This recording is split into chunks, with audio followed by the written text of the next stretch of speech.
जय हिंद। नमस्कार दोस्तों। आज हम लोग चर्चा करेंगे कि सिविल सर्विसेज में आने से, आईएएस में विशेषकर आने से लाइफ में किस तरह का परिवर्तन आता है, और विशेषकर मैं अपनी ज़िंदगी और अपने अनुभवों के आधार पर आपको प्रैक्टिकल एस्पेक्ट बताने की कोशिश करूंगा, जिससे आप कुछ सहजता के साथ इस दिशा में आगे बढ़ सकें। यही हमारी कोशिश होगी। दोस्तों, जहाँ तक मैं देखता हूँ कि आज भी हमारे देश की बहुत बड़ी आबादी या तो गरीब है, या लोअर मिडिल क्लास है, या मिडिल क्लास है। इन सबका सपना होता है कि ज़िंदगी में कुछ बड़ा अचीव करें, ज़िंदगी में कुछ बड़े मुकाम को हासिल करें और उनकी ज़िंदगी में परिवर्तन आए, कुछ अच्छे चेंजेस आएँ, कुछ अच्छा कर सकें, एक सामाजिक सम्मान उनका बढ़े और जीवन में एक नई ऊंचाई को प्राप्त कर सकें। इस तरह की सोच हमारे लोअर मिडिल क्लास या गरीब वर्ग के लोगों में विशेष रूप से एक आकांक्षा के रूप में रहती है। और भारत का मिडिल क्लास एक विशेष आकांक्षी मिडिल क्लास है, जिसके दम पर बहुत तेज़ी से भारत भी आगे बढ़ रहा है और हम लोग ग्लोबल पावर बनने की दिशा में लगातार अग्रसर होते जा रहे हैं। दोस्तों, मिडिल क्लास में, लोअर मिडिल क्लास में एक बच्चा पैदा होता है, एक टीनेजर होता है, एक युवा होता है। वो सोचता है कि उसके ज़िंदगी में परिवर्तन आए। वो पड़ोसी के, अड़ोस के, पड़ोस के, मोहल्ले के घरों में कार आते हुए देखकर, बड़ी बाइक आते हुए देखकर, कभी एलईडी आते हुए देखकर, कभी लैपटॉप आते हुए देखकर उसके मन में कई तरह की आकांक्षाएं आती हैं कि वो भी अपने माता पिता को सुविधा दिला सके, वो भी अपने भाई बहन को सुविधा दिला सके, वो खुद भी अनेक प्रकार की सुविधाओं को प्राप्त कर सके। इस तरह की एक सामान्य फिजिकल जो एस्पिरेशन है, वो एस्पिरेशन निश्चित रूप से लोअर मिडिल क्लास में बहुत बड़े स्केल पे रहती है और एक इस तरह की स्वाभाविक आकांक्षा देश को आगे बढ़ाने के लिए भी मैं अच्छा भी मानता हूँ। दोस्तों, इस तरह के आकांक्षाओं में जब एक मिडिल क्लास का टीनेजर, एक स्टूडेंट, एक यूथ जब उलझा रहता है तो उसको लगता है कि मेरे पास आगे बढ़ने का क्या रास्ता है। कई बार वो सोचता है मैं कुछ बिजनेस कर लूँ, कई बार वो सोचता है मैं क्रेशर चला लूँ, कई बार वो सोचता है मैं पेट्रोल पंप चला लूँ, कई बार वो सोचता है मैं राइस मिल खोल लूँ। लेकिन इन सारी चीज़ों को करने के लिए, कई बार कोई सोचता है मैं पॉलिटिक्स कर लूँ। इन सारी चीज़ों को करने के लिए आपको बिजनेस में जाएंगे तो पैसे की ज़रूरत पड़ती है, पॉलिटिक्स में जाएंगे तो एक आइडेंटिटी की, एक विशेष नाम की ज़रूरत कहीं ना कहीं पड़ती है। तो इन सब कारणों से वो इंस्पिरेशन आप बिजनेस के थ्रू, पॉलिटिक्स के थ्रू, एंटरप्रेन्योरशिप के थ्रू आसानी से प्राप्त करने में कई बार दिक्कतें होती हैं। इस दृष्टिकोण से मैं आपको बोलना चाहूँगा कि आज भी भारत देश में शिक्षा वो माध्यम है जिसमें एक गरीब से गरीब व्यक्ति भी, एक मिडिल क्लास का टीनेजर भी, एक लोअर मिडिल क्लास का युवा भी सिविल सर्विसेज या किसी बड़े करियर ऑप्शन की ओर टारगेट कर सकता है शिक्षा के माध्यम से, आईआईटी में या सिविल सर्विसेज में या मेडिकल में, और अपनी ज़िंदगी में बड़ा परिवर्तन ला सकता है। इस बात को मैं दृढ़ रूप से स्वीकार करता हूँ, संकल्पित भाव के साथ आपको कहना चाहता हूँ। दोस्तों, भारत में डेमोक्रेसी है, लोकतंत्र है, और ये लोकतंत्र अगर जिंदा नहीं रहता तो गरीब वर्ग के, लोअर मिडिल क्लास के युवाओं को ये अवसर शायद नहीं मिल पाता। लेकिन भारत में लोकतंत्र जिंदा है, इस बात का एक सबसे बड़ा प्रमाण यूपीएससी को भी मैं मानता हूं, जिसमें आप 75 रुपये 100 रुपये का हम लोग फॉर्म भरते थे और आईएएस बन सकते हो। आप 75 रुपये 100 रुपये का फॉर्म भर के आईएएस बन सकते हो। ये एक सफल और सजग और जिंदा लोकतंत्र में ही हो सकता है, और भारत के लोकतंत्र का एक बहुत बड़ा प्रमाण मैं यूपीएससी को मानता हूँ। तो मैं यही कहना चाहूँगा कि एक सामान्य वर्ग का युवा और टीनेजर विद्यार्थी जब जीवन में आगे बढ़ना चाहता है तो शिक्षा एक बड़ा माध्यम होता है और सिविल सर्विसेज एक बड़े प्लेटफॉर्म बनकर उभर कर सामने आता है। मैं अपनी ज़िंदगी की जहाँ तक बात करूँ तो मैंने कई वीडियोस में शेयर भी पहले किए हैं, अलग अलग प्लेटफॉर्म पे, अलग अलग मंच में, कई टेड टॉक में, कई जगह, कई लोगों को पता होगा। फिर भी मैं बताना चाहूँगा कि मैं छत्तीसगढ़ के रायगढ़ जिले के एक छोटे से गाँव में पैदा हुआ, वहाँ पला बढ़ा। वहाँ पे जब मैं रहता था, जब 8 साल का था तो मेरे पिताजी का निधन हो गया था। मेरी जो माँ हैं वो 4वीं क्लास तक पढ़ी हुई हैं। मैं ऐसे स्कूलों में पढ़ाई किया हूँ, बिल्कुल सरकारी हिंदी मीडियम स्कूलों में, जहाँ पे 6वीं में ABCD पढ़ाई जाती थी। जहाँ पे हम लोग 6वीं से 8वीं जिस मिडिल स्कूल में पढ़ते थे वहाँ पे खपरेल की छत थी, और जैसे ही पानी गिरता था तो वहाँ पे पानी चूने लगता था और छुट्टी हो जाया करती थी। ना वहाँ पे टाट पट्टी था, ना वहाँ पे दरी थी, और ब्लैक बोर्ड भी काला वाला जिसको भिंगराज से मिटाना पड़ता था। इस तरह के सिचुएशन वाले स्कूल में मैंने मिडिल स्कूल पढ़ाई की, खपरेल वाले स्कूल में। लेकिन जब भी पानी गिरता था और छुट्टी हो जाती थी तो हमारी खुशी का कोई ठिकाना नहीं होता था। उस समय चपरासी प्यून भी नहीं होते थे स्कूल में, कक्षा नायक साला नायक के पास ही स्कूल की चाबी हुआ करती थी। और कई बार जब कम पानी गिरा रहता था तो हम लोगों का ग्रुप जाकर 2 घंटा पहले ही जाकर स्कूल में देखता था कि क्लासरूम भरे हैं या नहीं भरे हैं। नहीं भरे रहते थे तो सामने बोरिंग था, वहाँ पानी निकाल निकाल के क्लासरूम में डाल देते थे ताकि छुट्टी हो जाया करे। ये बहुत बड़ी खुशी की बात हुआ करती थी। लेकिन रियल पिक्चर, रियल एजुकेशन के मायने में जब हम बात करें तो मिडिल स्कूल इस तरह के एजुकेशनल बैकग्राउंड में मैंने प्राप्त किया। High school, higher secondary school भी सरकारी स्कूलों में ही मैंने पढ़ाई करी। जब मैं 12वीं क्लास में पढ़ता था तो ना तो वहाँ पे मैथ्स के लेक्चरर थे, न फिजिक्स के लेक्चरर थे, न केमिस्ट्री के लेक्चरर थे, न बायो के लेक्चरर थे, न हिंदी के लेक्चरर थे। केवल एक लेक्चरर थे अंग्रेजी के। और पूरे साल में जब हम लोग 12वीं क्लास में पढ़ते थे तब पूरे साल में मैथ्स की केवल 4 क्लास हुई थी। ऐसे स्कूलिंग बैकग्राउंड से मैं उठकर आया और चूंकि मन में संकल्प था, जब मैं छोटा था तभी से संकल्प आ गया था। जब पिताजी का निधन हुआ, वो एक सरकारी स्कूल में गुरुजी थे, टीचर थे, उनका निधन हुआ तो माँ का पेंशन बनवाने के लिए हम लोग रायगढ़ डिस्ट्रिक्ट हेडक्वार्टर जाया करते थे। और वहाँ पर डिस्ट्रिक्ट हेडक्वार्टर जब जाते थे तो BO office, block education officer का जो ऑफिस होता है, वहाँ पे जाते थे। लेकिन हमारा पेंशन का काम नहीं हो पा रहा था। एक दिन हम लोग कलेक्ट्रेट गए, माँ और मैं।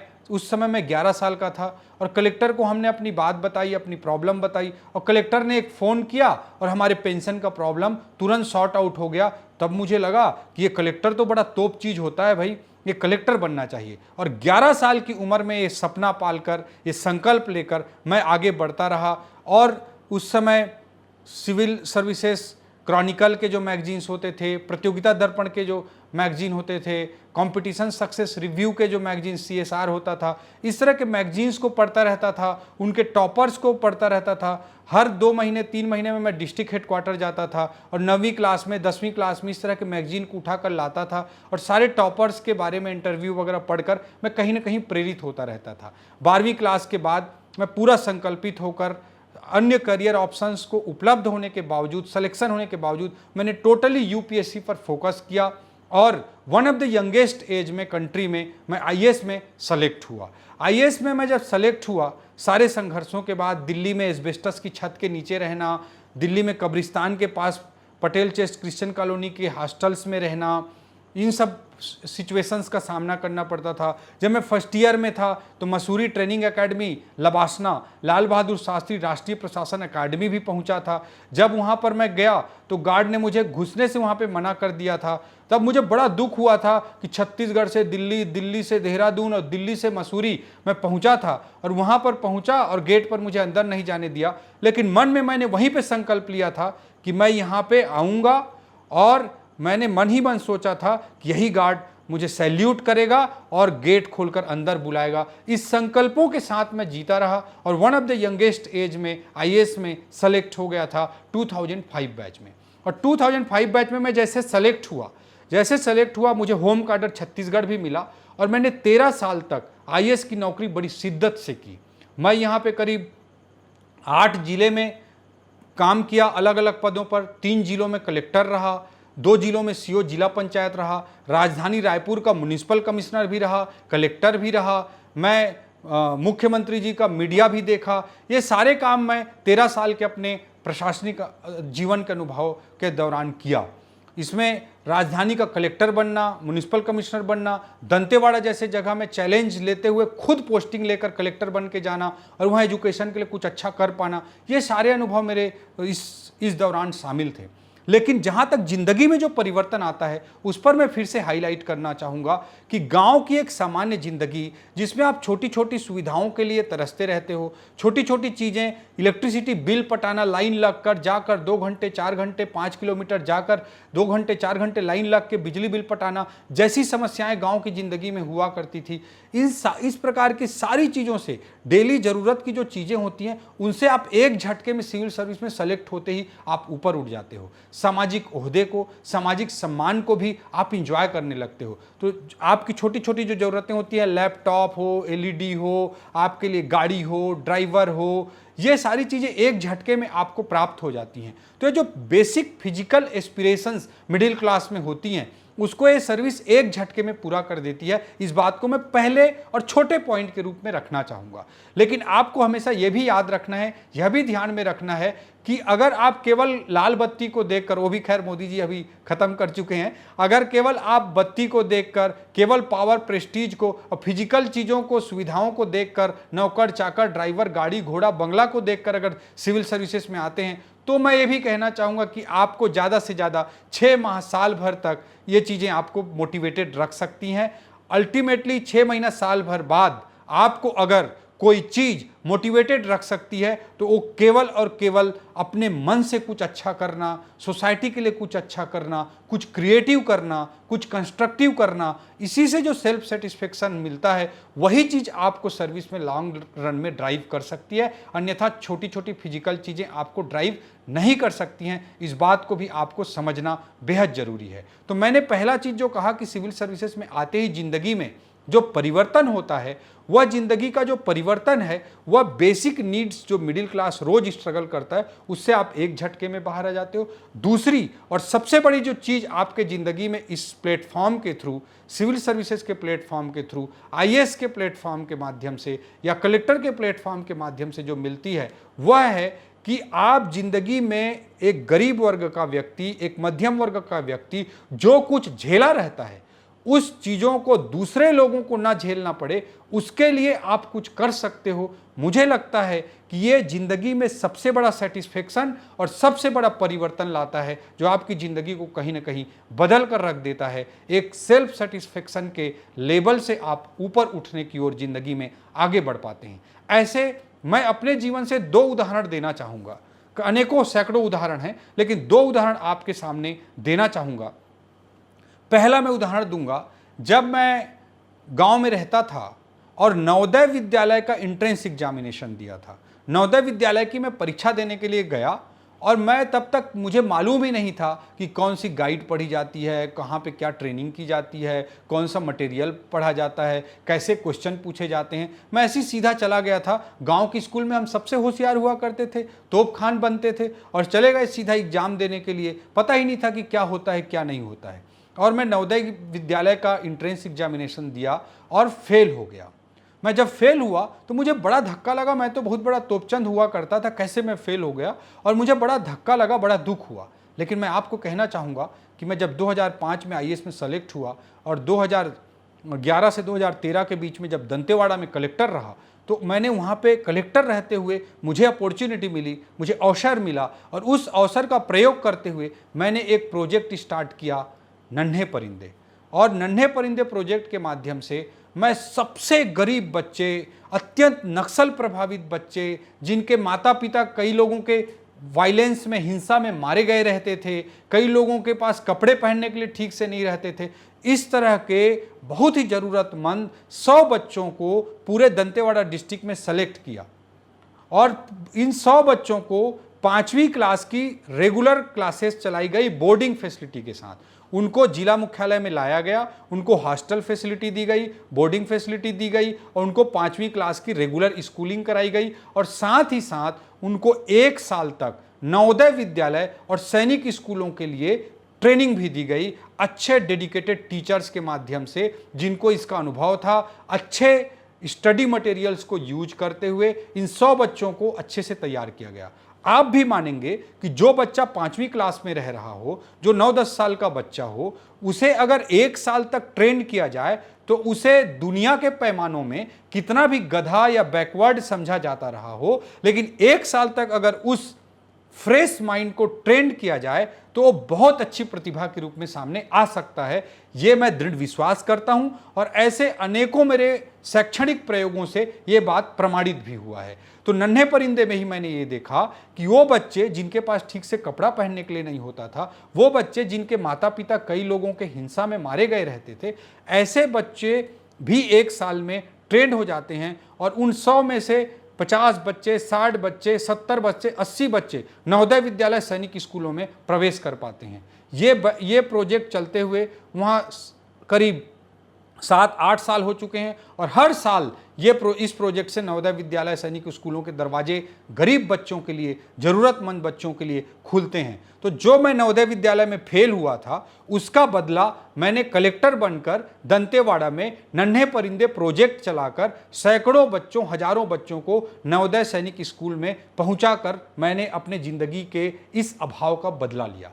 इसी तरह से मैं कहना चाहूँगा, जब मैं 12वीं क्लास पास हुआ था, तो जब 12वीं क्लास पास होकर मैं ग्रेजुएशन करने के लिए भिलाई आया था, तो मैं पूरे भिलाई में किताब दुकानें खोजा। यूपीएससी के लिए, आईएएस के लिए अगर मुझे 50 किताबों की ज़रूरत थी तो बड़ी मुश्किल से 4-5 किताबें मिल पाई। इसके बाद मैं रायपुर आया, जो छत्तीसगढ़ की राजधानी तब भी बन चुकी थी, और मैं रायपुर आया और रायपुर की सारी किताब दुकानों को खोजा, तब भी मुझे बड़ी मुश्किल से 2-4 और एडिशनल बुक मिल पाई होंगी। तो रायपुर, भिलाई, पूरे छत्तीसगढ़ को छानने के बाद अगर यूपीएससी के लिए 50 किताबों की ज़रूरत थी तो बमुश्किल से मुझे 5-7-8 किताबें मिल पाई थी।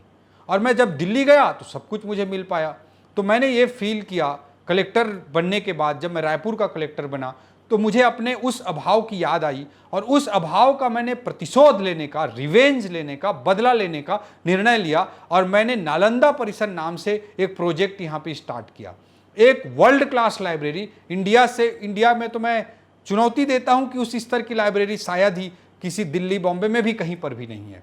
तो उस स्तर की लाइब्रेरी एक ऑक्सी रीडिंग जोन के नाम से, के रूप में, नालंदा परिसर के नाम से हमने स्टार्ट की। उसमें यूथ टावर है जो वर्ल्ड क्लास आर्किटेक्ट के साथ, पूरे एसी सुविधाओं के साथ, पूरे नेचुरल एयर, नेचुरल सनलाइट को एब्जॉर्व करते हुए बनाया गया है। और उसमें एक साथ उस पूरे कैंपस में 1000 से अधिक बच्चे पढ़ाई कर सकते हैं। इसके अलावा रूफटॉप रीडिंग का भी उसमें कॉन्सेप्ट है। कई बार गर्मियों का दिन होता है तो छत में पढ़ने में आपको मज़ा आता है, सर्दियों का दिन होता है तो दिन में सनलाइट में पढ़ने में आपको मज़ा आता है। तो उस तरह की सुविधाएं, रूफटॉप रीडिंग की सुविधा वहाँ पे नालंदा परिसर में विकसित की गई है।